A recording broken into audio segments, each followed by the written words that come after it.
Welcome to Shafin High School online class. Dear students of class 8, how are you? I am fine and well by the mercy of the Almighty. Dear students, you know that we have already started our online classes for you. We have to face a great loss for the cause of COVID-19. For this reason, we have already started online classes for you so that you can overcome the loss that we have to face for the COVID. Dear students, for arranging online classes for you, it is very important for us, and by arranging online classes, we are developing our skill on technology and we are trying to overcome our loss. Dear students, today I will try to show you how to change sentence. That means transformation of sentence.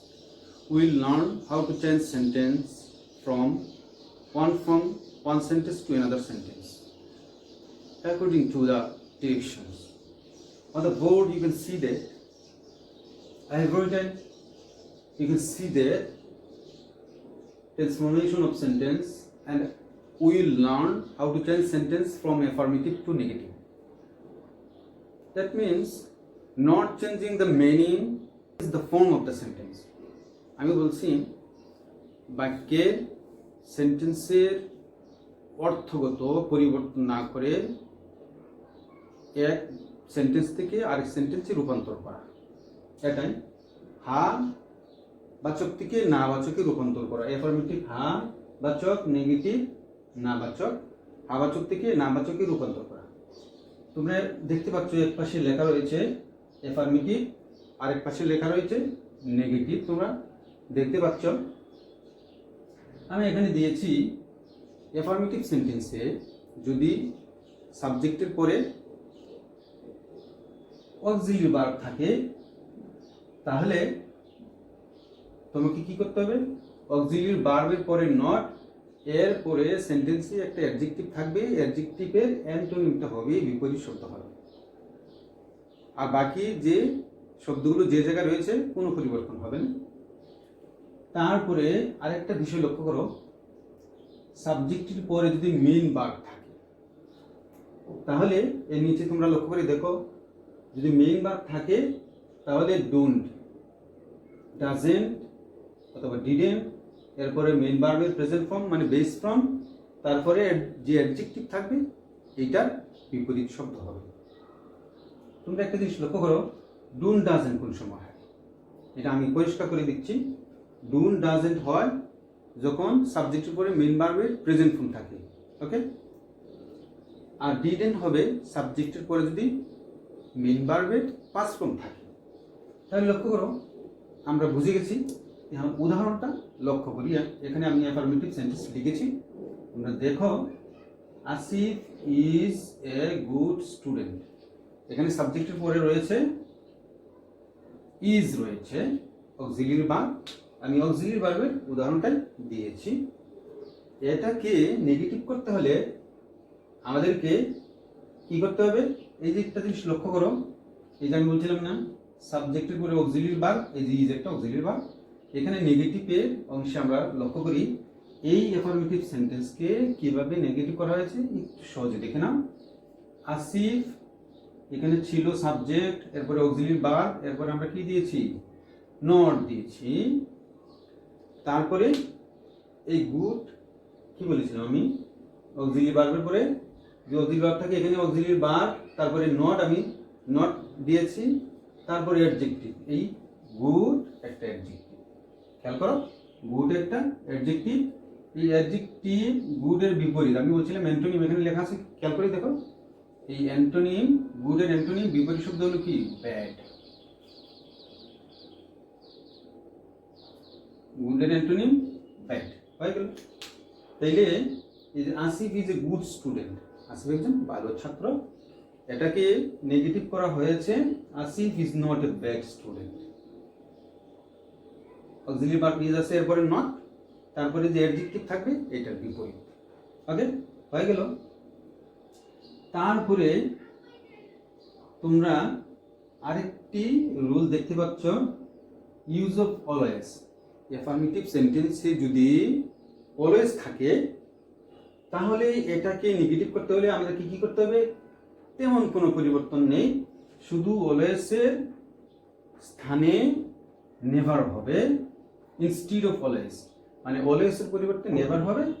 তারপরে adjective যে থাকবে এটার কি antonym হবে, বিপরীত শব্দ হবে। তোমরা খেয়াল করো, এটাই আমি উদাহরণটা দিচ্ছি। আবার একটা উদাহরণ দিচ্ছি, Rakib is always punctual in his duty. এখানে কি রয়েছে? এখানে রয়েছে কি অলওয়েজ, তারপরে আমি বলছিলাম কি পাংচুয়াল, এটা একটা অ্যাডজেক্টিভ, তার গুণ বোঝাচ্ছে। তাহলে রাকিব ইজ অলওয়েজ, অলওয়েজ স্থলে এখানে দেখো নেভার হবে, তাহলে এখানে দেখো রাকিব ইজ নেভার, অলওয়েজের পরিবর্তে নেভার হয়েছে। তারপরে যে বলছিলাম আমি পাংচুয়াল, এটা হলো অ্যাডজেক্টিভ, এটার বিপরীত হলো কি ইমপাংচুয়াল। তাহলে কি পরিবর্তনগুলো হলো? তাহলে অলওয়েজের স্থলে নেভার, আর পাংচুয়াল এটা অ্যাডজেক্টিভ, এটার বিপরীত হলো ইমপাংচুয়াল। আর বাকি যে শব্দগুলো রয়েছে সেগুলোতে কোনো পরিবর্তন হয়নি। তাহলে আমরা বুঝে গেলাম। এখন আমি তোমাদেরকে দেখাবো আর কিছু বিষয়, তোমরা লক্ষ্য করো।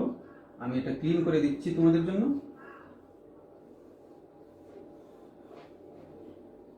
আমি এটা ক্লিন করে তোমাদের জন্য দিয়ে দিচ্ছি।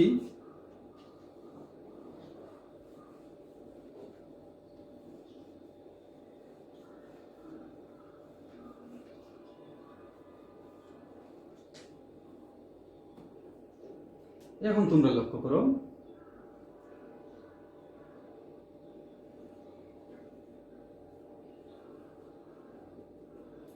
অনলি, তারপর এখানে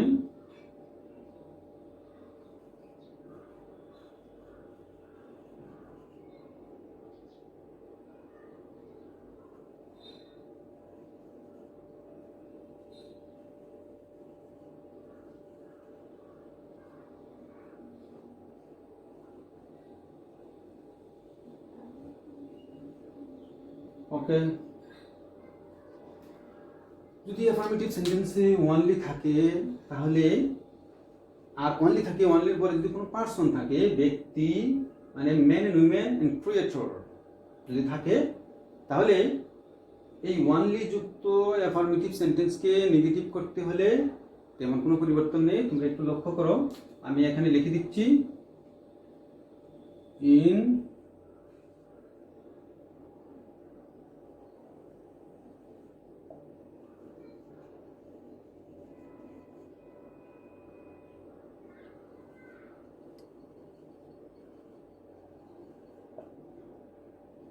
নন verb, instead of only non verb, মানে ইন অনলি এর পরিবর্তে কি বসবে? নন ভার্ব বসবে। যদি কোনো ব্যক্তি থাকে, ম্যান এন্ড উইমেন আর ক্রিয়েটর, যে কেউ থাকো, অনলি এর স্থলে নন ভার্ব, আর কোনো পরিবর্তন হবে না। আমি এটা তোমাদেরকে একটা উদাহরণ দিচ্ছি, একটু লক্ষ্য করো।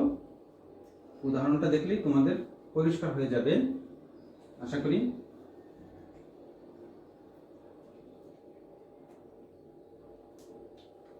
তোমরা লক্ষ্য করো,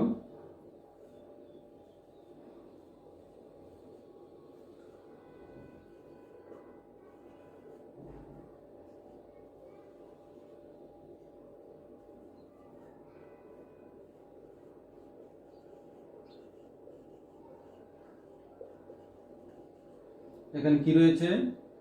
এই যে ওয়ানলি রয়েছে, ওয়ানলির পরে রাতুল কি একজন ব্যক্তি, এই জন্য ওয়ানলি এর স্থলে কি হবে? নন ভার্ব, একেবারে সহজ। আর এই যে আমি ব্যক্তির নিচে আন্ডারলাইন করেছি, এই জন্য বোঝার জন্য যে ওয়ানলির পরে কি রয়েছে, কোনো ব্যক্তি রয়েছে, কিন্তু আর কোনো পরিবর্তন হবে না। ওয়ানলি এর স্থলে শুধু নন ভার্ব হবে, আর বাকি অংশ যেরকম আছে সেরকমই কোনো পরিবর্তন ছাড়া বসবে। Only Ratul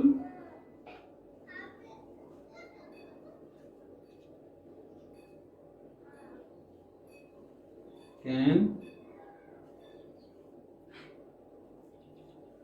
solve the problem. ওকে, হয়ে গেল আমাদের আরেকটা রুল। আমরা জেনে গেলাম ওয়ানলির পরে অ্যাফার্মেটিভ সেন্টেন্স যদি ওয়ানলি থাকে, এরপরে যদি কোনো ব্যক্তি থাকে, ম্যান, উইমেন এন্ড ক্রিয়েটর, তাহলে ওয়ানলি এর স্থলে নাউন ভার্ব বসবে আর বাকি কোনো পরিবর্তন হবে না। নাউন ভার্ব লিখে ফেললি তোমার এবার, আর বাকি যে শব্দগুলো রয়েছে এগুলো স্বস্থানে রেখে দিয়ে তোমার কি হবে, অ্যাফার্মেটিভ থেকে নেগেটিভ হয়ে যাবে। আমরা আর একটা রুল দেখে নিচ্ছি, দেখি কি হয়।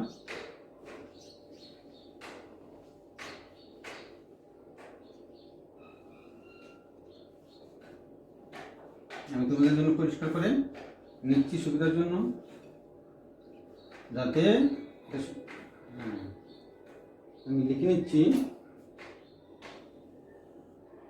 আর একটা রুল দেখবো, ওয়ানলি তারপরে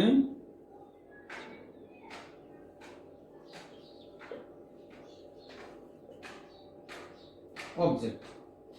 ওকে, ওয়ানলি স্থলে তোমরা দেখতে পাচ্ছ, ওয়ানলি যদি অ্যাফার্মেটিভ সেন্টেন্সে থাকে, এরপরে যদি কোনো অবজেক্ট থাকে, আগেটা ছিল কোনো ব্যক্তি আর ক্রিয়েটর, এখন কি অবজেক্ট। ওয়ানলি এর স্থলে যদি কোনো অবজেক্ট থাকে, তাহলে এই অ্যাফার্মেটিভ সেন্টেন্সকে নেগেটিভ করতে হলে এই ওয়ানলি এর স্থলে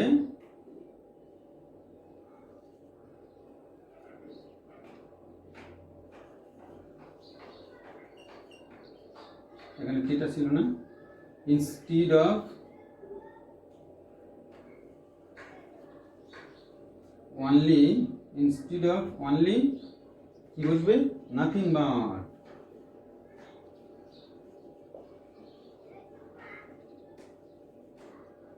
বাকি আর কোনো পরিবর্তন হবে না। আমি উদাহরণটা দিয়ে দিচ্ছি। এই যে ওয়ানলি, আগেটা যেরকম ছিল ওয়ানলির পরে নান বাট, এখন নাথিং বাট, একদম ইজি তোমাদের জন্য। আমি উদাহরণ দিয়ে দিচ্ছি।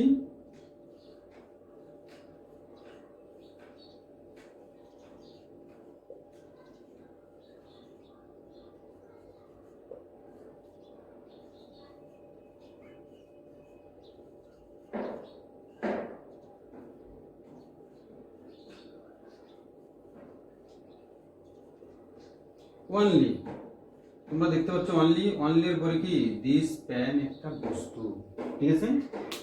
তাহলে instead of only nothing but বলবে, ওয়ানলির পরে একটা বস্তু, একটা জিনিস, পেন একটা জিনিস, এই জন্য আমরা কি করবো, ওয়ানলি এর পরিবর্তে কি লিখব, nothing but.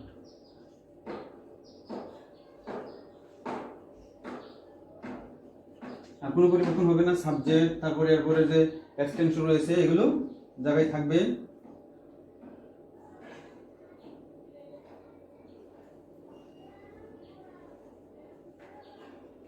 This pen will serve 9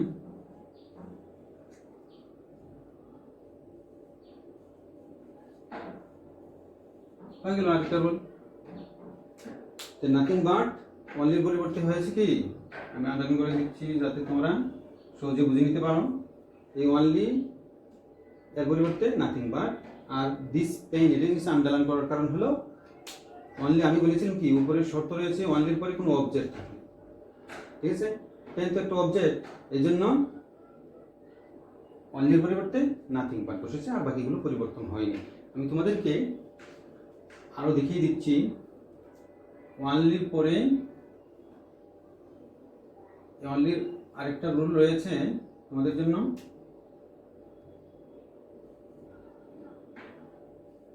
only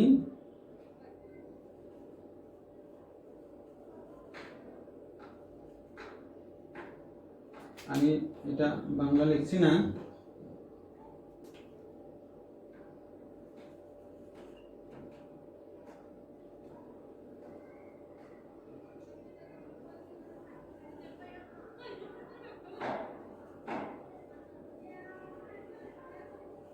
number, তোমরা দেখে নাও।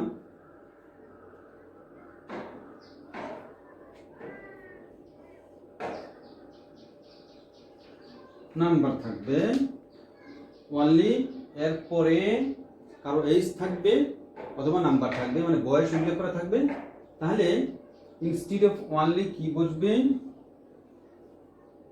মানে যদি অনলির পরে কারো বয়স থাকে তাহলে ইনস্টিড অফ অনলি নট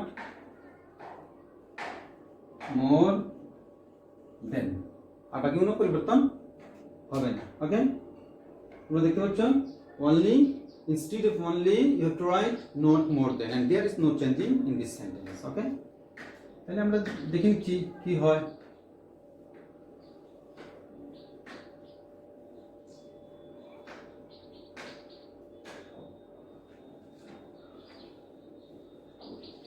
আমরা দেখে নেব অ্যাফার্মেটিভ সেন্টেন্সে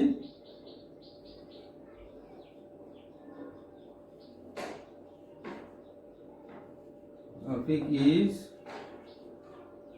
only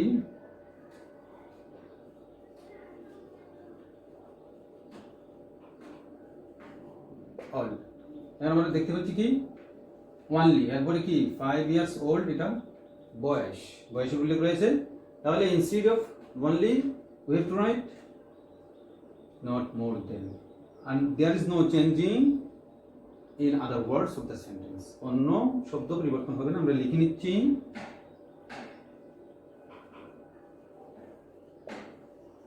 topic is not more than 5 years old, আমি এখানে লিখে নিচ্ছি, যেহেতু জায়গা হচ্ছে না আমি এখানে লিখে নিচ্ছি, তোমরা বুঝি এটা নিচে রয়েছে। তাহলে আমরা দেখে ফেলছি অনলি, প্রথমে একটা অনলি ছিল, অনলির পরে যদি কোনো ব্যক্তি থাকে তাহলে অনলির পরিবর্তে নান পার্ট, তারপরে আরেকটা রয়েছে, সেটা হলো অনলির পরিবর্তে যদি অনলির পরে যদি কোনো বস্তু থাকে তাহলে নাথিং বাট হবে, আর কোনো পরিবর্তন হবে না। আর একটা রয়েছে অনলি, এরপরে যদি কারো বয়স বা সংখ্যা উল্লেখ থাকে তাহলে অনলির পরিবর্তে নট মোর দেন হবে, এবং আর কোনো পরিবর্তন হবে না, তোমার অ্যাফার্মেটিভ থেকে নেগেটিভ হয়ে যাবে। ওকে, তোমরা এখন আমি আরেকটা জিনিস তোমাদেরকে দেখিয়ে দিচ্ছি, অনলি চলে গেল, অনলি শেষ হয়ে গেছে, এখন আমি তোমাদের জন্য এই অ্যাফার্মেটিভ থেকে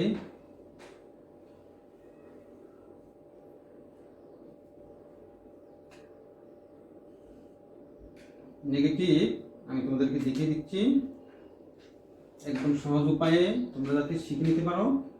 আমি আগে ক্লিন করে নিচ্ছি বোর্ডটা যাতে তোমাদের বুঝতে সুবিধা হয়।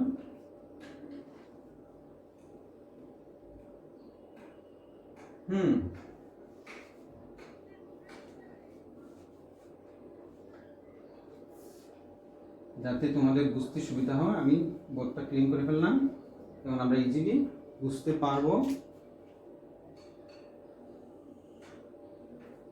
স্টুডেন্টস, এবং তোমরা দেখে নাও অ্যাফার্মেটিভ থেকে নেগেটিভ আমি প্রথমে দিয়েছিলাম সাবজেক্টের পরে অক্সিলিয়ারি ভার্ব থাকলে, তারপরে অলওয়েজ থাকলে, তারপরে অনলি থাকলে, অনলি দ্বারা অনলির পরে কোনো ব্যক্তি থাকলে, অনলির পরে কোনো বস্তু থাকলে, অনলির পরে কারো বয়স বা সংখ্যা থাকলে কিভাবে অ্যাফার্মেটিভ করতে হয় এগুলো আমরা ইতিমধ্যে জেনে গেলাম। এখন দেখো ইজ অ্যাফার্মেটিভ সেন্টেন্সে মাস্ট, যদি মাস্ট থাকে তাহলে কি করবা, in instead of must,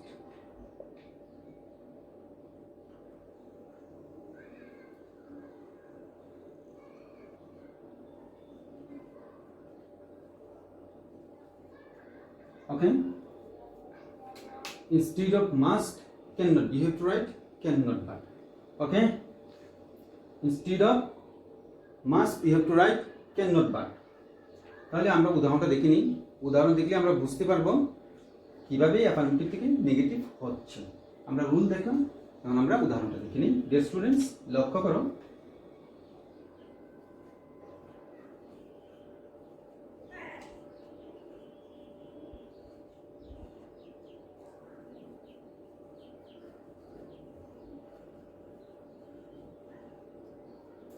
we must Obi our teachers. এই সেন্টেন্সে আমরা দেখতে পাচ্ছি মাস্ট রয়েছে, তাহলে এটা নেগেটিভ কিভাবে হবে আমরা একটু দেখে নিই।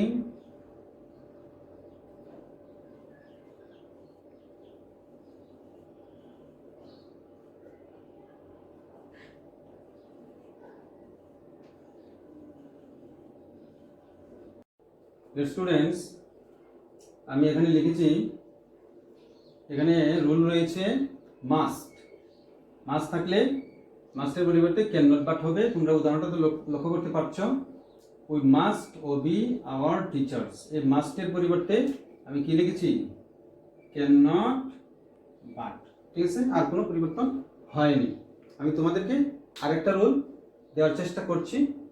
দেখো, আমরা এখন আমি লিখব, যদি অ্যাফার্মেটিভ সেন্টেন্সে শুরুতে যদি কি থাকে,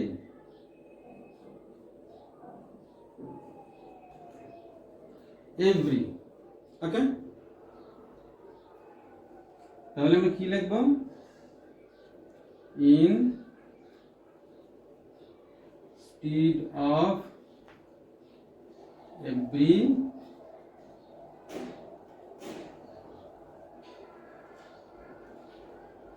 there is no। এরপরে সাবজেক্টটা হবে, মানে পরের শব্দটা, তারপরে বাট, তারপরে বাকি অংশটা। তুমি একটু লক্ষ্য করো কি হবে, এভরি যদি থাকে তাহলে এভরি স্থলে বসবে দেয়ার ইজ নো, তারপরে এভরির পরে যে শব্দটা থাকবে এটা একটা সাবজেক্ট থাকে, এটা বসবে, তারপরে বাট বসবে, এরপরে বাকি অংশটা বসবে। তোমরা উদাহরণটা লক্ষ্য করো, তাহলে তোমাদের সহজে বুঝে আসবে।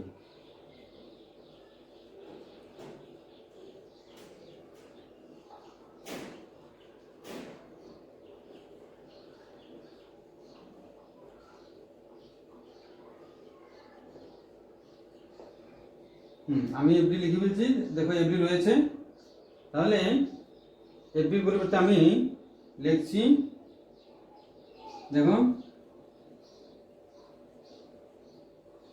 There is no. ওকে, এভরির পরিবর্তে দেয়ার ইজ নো। তোমরা দেখো, তারপরে শব্দটা বসবে মাদার। এভরি রয়েছে মাদার, সাবজেক্টটা রয়েছে, তারপরে বাট বসবে,